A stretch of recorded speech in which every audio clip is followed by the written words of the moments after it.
The Wasteland by T.S. Eliot. Nam sibilam quidem cumis ego ipse oculis meis vidi in ampulla pendere, et cum illi pueri dicerent, sibula titheleis, respondabat illa, apothenein thelo.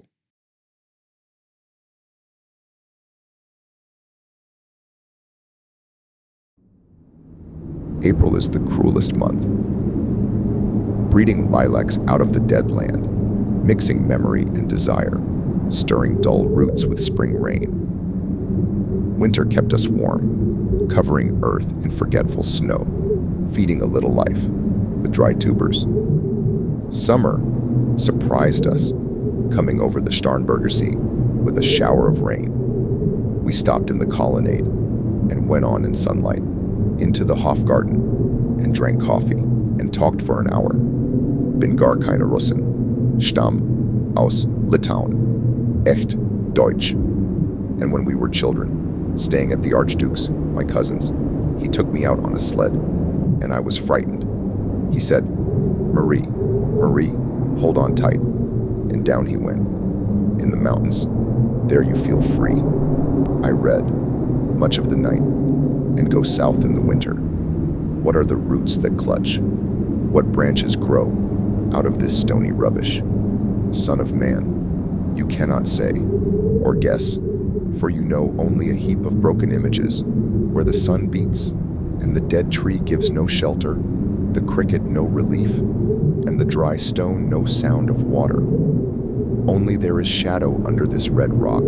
Come in under the shadow of this red rock, and I will show you something different from either your shadow at morning striding behind you, or your shadow at evening rising to meet you. I will show you fear in a handful of dust. Frisch weht der Wind der Heimat zu mein irisch Kind. Wo weilest du? You gave me hyacinths first a year ago. They called me the hyacinth girl. Yet when we came back, late from the hyacinth garden, your arms full and your hair wet, I could not speak, and my eyes failed. I was neither living nor dead, and I knew nothing. Looking into the heart of light, the silence. Öden leer das Meer. Madame Sosostris, famous clairvoyante, had a bad cold, nevertheless is known to be the wisest woman in Europe, with a wicked pack of cards. Here, said she, is your card, the drowned Phoenician sailor. Those are pearls that were his eyes. Look, here is Belladonna, the lady of the rocks, the lady of situations. Here is the man with 3 staves, and here the wheel, and here is the one-eyed merchant. And this card, which is blank, is something he carries on his back, which I am forbidden to see. I do not find the hanged man, fear death by water. I see crowds of people walking round in a ring. Thank you. If you see dear Mrs. Equitone, tell her I bring the horoscope myself. One must be so careful these days. Unreal city, under the brown fog of a winter dawn. A crowd flowed over London Bridge. So many, I had not thought death had undone so many. Sighs, short and infrequent, were exhaled, and each man fixed his eyes before his feet, flowed up the hill and down King William Street, to where St. Mary Woolnoth kept the hours, with a dead sound, on the final stroke of 9. There I saw one I knew, and stopped him, crying, Stetson, you who were with me in the ships at Mile, that corpse you planted last year in your garden, has it begun to sprout? Will it bloom this year? Or has the sudden frost disturbed its bed?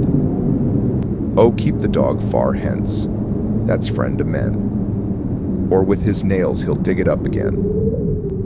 You, hypocrite lecteur, mon semblable, mon frère.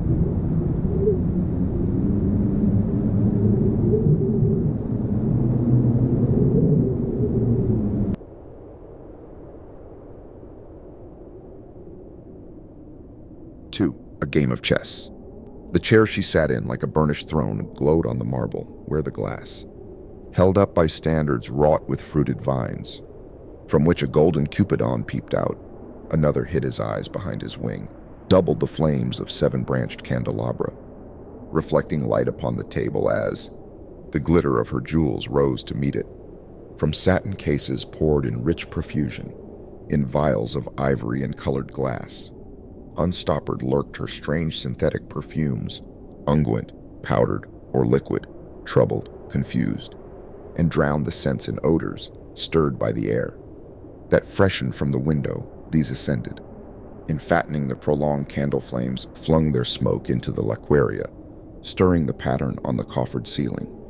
Huge seawood fed with copper, burned green and orange, framed by the colored stone, in which sad light a carved dolphin swam. Above the antique mantel was displayed, as though a window gave upon the sylvan scene, the change of Philomel by the barbarous king, so rudely forced, yet there the nightingale filled all the desert with inviolable voice. And still she cried, and still the world pursues, jug to dirty ears, and other withered stumps of time were told upon the walls, staring forms, leaned out, leaning, hushing the room enclosed. Footsteps shuffled on the stair. Under the firelight, under the brush, her hair, spread out in fiery points, glowed into words, then would be savagely still. My nerves are bad tonight. Yes, bad. Stay with me. Speak to me. Why do you never speak? Speak. What are you thinking of? What thinking? What? I never know what you are thinking. Think. I think we are in Rat's Alley, where the dead men lost their bones. What is that noise? The wind under the door. What is that noise now? What is the wind doing? Nothing again, nothing. Do. You know nothing? Do you see nothing? Do you remember? Nothing. I remember. Those are pearls that were his eyes.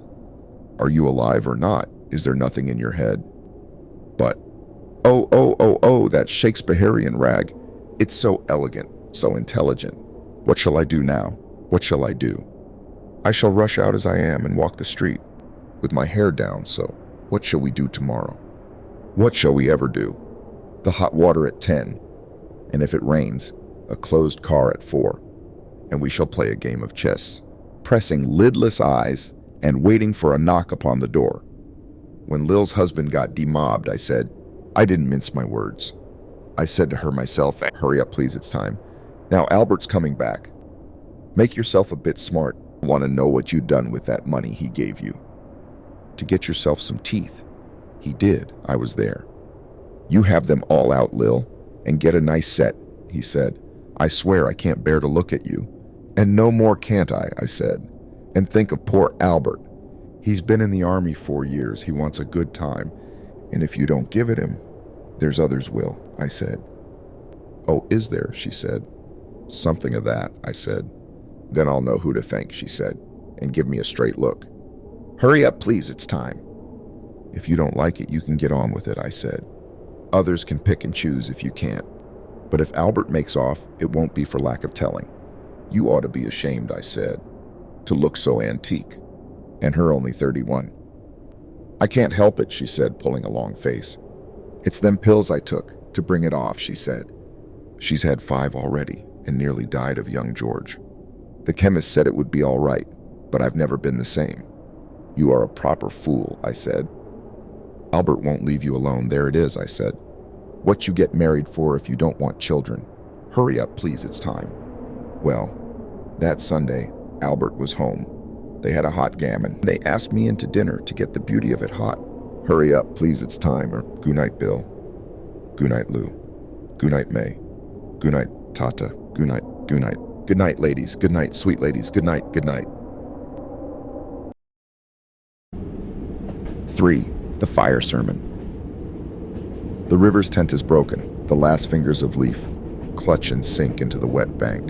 The wind crosses the brown land unheard. The nymphs are departed. Sweet Thames, run softly till I end my song.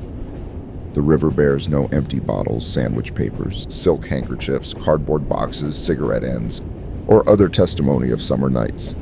The nymphs are departed, and their friends, the loitering heirs of city directors, departed, have left no addresses. By the waters of Leman I sat down and wept. Sweet Thames, run softly till I end my song. Sweet Thames, run softly, for I speak not loud or long. But at my back in a cold blast I hear the rattle of the bones, and chuckle spread from ear to ear. A rat crept softly through the vegetation, dragging its slimy belly on the bank, while I was fishing in the dull canal on a winter evening round behind the gas house, musing upon the king, my brother's wreck, and on the king, my father's death before him. White bodies naked on the low, damp ground, and bones cast in a little low, dry garret, rattled by the rat's foot only, year to year. But at my back from time to time I hear the sound of horns and motors, which shall bring Sweeney to Mrs. Porter in the spring. Oh, the moon shone bright on Mrs. Porter and on her daughter. They washed their feet in soda water. Edo says, voix d'enfant, chantant dans la coupole. Twit, twit, twit, jug, jug, jug, jug, jug, jug, so rudely forced. Tiriu, unreal city. Under the brown fog of a winter noon, Mr. Eugenides, the Smyrna merchant, unshaven with a pocket full of currants, CIF London, documents at sight, asked me in demotic French to luncheon at the Cannon Street Hotel, followed by a weekend at the Metropole, at the violet hour when the eyes and back turn upward from the desk when the human engine waits. Like a taxi throbbing waiting, I Tiresias, though blind, throbbing between two lives, old man with wrinkled female breasts, can see, at the violet hour, the evening hour that strives, homeward, and brings the sailor home from sea, the typist home at tea time, clears her breakfast, lights her stove, and lays out food in tins, out of the window, perilously spread, her drying combinations touched by the sun's last rays. On the divan are piled, at night her bed, stockings, slippers, camisoles, and stays. I Tiresias, old man with wrinkled dugs, perceived the scene and foretold the rest. I, too, awaited the expected guest. He, the young man carbuncular, arrives, a small house agent's clerk with one bold stare, one of the low on whom assurance sits, as a silk hat on a Bradford millionaire. The time is now propitious, as he guesses. The meal is ended. She is bored and tired, endeavors to engage her in caresses, which still are unreproved if undesired. Flushed and decided, he assaults at once. Exploring hands encounter no defense. His vanity requires no response, and makes a welcome of indifference. And I, Tiresias, have forsuffered all, enacted on this same divan or bed. I, who have sat by Thebes below the wall, and walked among the lowest of the dead, bestows one final patronizing kiss, and gropes his way, finding the stairs unlit. She turns and looks a moment in the glass, hardly aware of her departed lover. Her brain allows one half-formed thought to pass. Well, now that's done, and I'm glad it's over. When lovely woman stoops to folly and paces about her room again alone, she smooths her hair with automatic hand and puts a record on the gramophone. This music crept by me upon the waters and along the Strand, up Queen Victoria Street. Oh, city, city, I can sometimes hear, beside a public bar in Lower Thames Street, the pleasant whining of a mandolin and a clatter and a chatter from within, where fishmen lounge at noon, where the walls of Magnus Martyr hold inexplicable splendor of Ionian white and gold. The river sweats, oil and tar, the barges drift with the turning tide, red sails wide. To leeward swing on the heavy spar, the barges wash, drifting logs, down Greenwich Reach, past the Isle of Dogs, Waialalalea, Walala, Elizabeth and Leicester, beating oars. The stern was formed, a gilded shell, red and gold, the brisk swell, rippled both shores. Southwest wind, carried downstream, the peal of bells, white towers, Waialalalea, Walala. Trams and dusty trees, Highbury bore me. Richmond and Kew undid me. By Richmond I raised my knees, supine on the floor of a narrow canoe. My feet are at Moorgate and my heart under my feet after the event. He wept. He promised a new start. I made no comment. What should I resent? On Margate sands, I can connect. Nothing with nothing. The broken fingernails of dirty hands. My people humble people who expect nothing. La. To Carthage then I came. Burning. O Lord, thou pluckest me out. O Lord, thou pluckest, burning.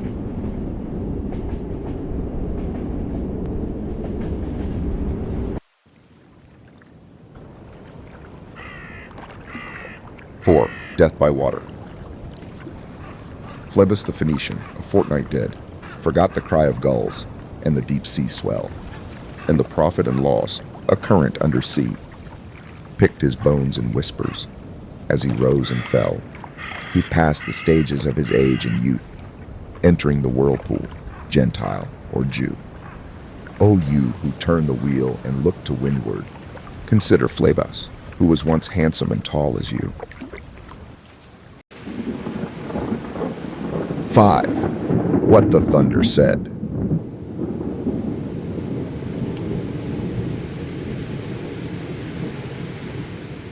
After the torchlight red on sweaty faces, after the frosty silence in the gardens, after the agony in stony places, the shouting and the crying, prison and palace and reverberation, of thunder of spring over distant mountains, he who was living is now dead.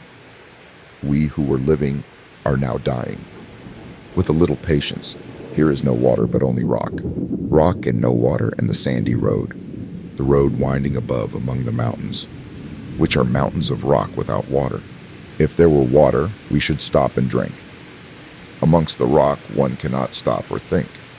Sweat is dry, and feet are in the sand.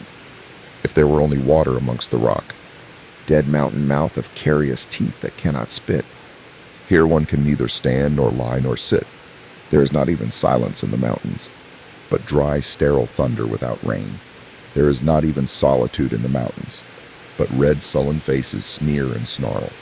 From doors of mud-cracked houses, if there were water, and no rock, if there were rock, and also water, and water, a spring, a pool among the rock, if there were the sound of water only, not the cicada and dry grass singing, but sound of water over a rock, where the hermit thrush sings in the pine trees. Drip, drop, drip, drop, drop, drop, drop. But there is no water. Who is the third who walks always beside you? When I count, there are only you and I together. But when I look ahead up the white road, there is always another one walking beside you, gliding wrapped in a brown mantle, hooded. I do not know whether a man or a woman. But who is that on the other side of you? What is that sound high in the air? Murmur of maternal lamentation. Who are those hooded hordes swarming? Over endless plains, stumbling in cracked earth, ringed by the flat horizon only. What is the city over the mountains? Cracks and reforms and bursts in the violet air. Falling towers, Jerusalem, Athens, Alexandria, Vienna, London, unreal. A woman drew her long black hair out tight and fiddled whisper music on those strings, and bats with baby faces in the violet light whistled and beat their wings, and crawled head downward down a blackened wall, and upside down in air were towers, tolling reminiscent bells that kept the hours, and voices singing out of empty cisterns and exhausted wells. In this decayed hole among the mountains, in the faint moonlight, the grass is singing. Over the tumbled graves, about the chapel. There is the empty chapel, only the wind's home. It has no windows and the door swings. Dry bones can harm no one. Only a cock stood on the roof tree. Cocorico, cocorico, in a flash of lightning, then a damp gust, bringing rain. Ganga was sunken, and the limp leaves waited for rain, while the black clouds gathered far distant over Himavant. The jungle crouched, humped in silence. Then spoke the thunder. Da, Data, what have we given? My friend, blood shaking my heart, the awful daring of a moment's surrender, which an age of prudence can never retract. By this, and this only, we have existed, which is not to be found in our obituaries, or in memories draped by the beneficent spider, or under seals broken by the lean solicitor, in our empty rooms. Dia Dayadvam, I have heard the key. Turn in the door once, and turn once only. We think of the key, each in his prison. Thinking of the key, each confirms a prison. Only at nightfall, ethereal rumors. Revive for a moment a broken Coriolanus. Da. Damyada. The boat responded, gaily to the hand expert with sail and oar. The sea was calm, your heart would have responded, gaily, when invited, beating obedient to controlling hands. I sat upon the shore, fishing, with the arid plain behind me. Shall I at least set my lands in order? London Bridge is falling down, falling down, falling down. Poi s'ascose nel foco che glia fina. Quando fiam uti celidon, O swallow, swallow, le prince d'Aquitaine à la tour abolie. These fragments I have shored against my ruins. Why then ile fit you? Hieronymo's mad again. Data, dayadvam damiata. Shanti, shanti, shanti.